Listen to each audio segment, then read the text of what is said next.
Hello అందరికీ నెల ఆషాఢ మాసం సందర్భంగా మా ఊర్లో కొలువైన శ్రీ శ్రీ శ్రీ ముత్యాలమ్మ తల్లి అమ్మవారికి ఆషాఢ మాసోత్సవం అనేది అంగరంగ వైభవంగా జరుపుతున్నారండి. అందులో భాగంగా తొలి వారం అమ్మవారికి అభ్యంగన స్నానాలు మరియు చందనాభిషేకం అయితే చేశారండి. ఇద్దరు దంపతుల చేత 9 కలశాల పూజ అయిపోయాక ఉత్సవ విగ్రహం తీసుకుని ప్రతి ఒక్కరూ ఎవరు వాళ్ళ బిందెలతో అమ్మవారి చుట్టూతో తిరిగి ఉత్సవ విగ్రహం వెనకాల ఊరేగింపుగా బయలుదేరి చెరువు దగ్గరికి అయితే వెళ్ళిపోయామండి. అక్కడ మా పెద్దమ్మ చిన్న ఇంటర్వ్యూ చేస్తుంది, వినండి. పులపర్తిలో వైభవపేతంగా ముత్యాలమ్మ అమ్మవారి ఆషాఢ మాసం బోనాల జాతర జరుగుతుంది. ఈ సంవత్సరం చాలా బాగా జరుపుతున్నారండి మా ఊర్లో.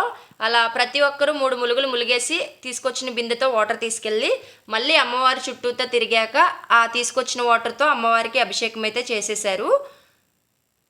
పంచామృతాలతో కూడా అభిషేకం చేసేసారు. తర్వాత చందనపు ముద్దలతో ఇలా అలంకరణ అయితే చేసేసి అమ్మవారికి ధూప దీప నైవేద్యాలు చాలా బాగా చేశారండి. ప్రతి సంవత్సరం ఆషాఢ మాసంలో ప్రతి గురువారం మరియు ఆదివారం చద్దన్నం తీయడం మాకు ఆచారం అన్నట్లు. వీడియో నచ్చినట్లయితే like, share and subscribe. Bye.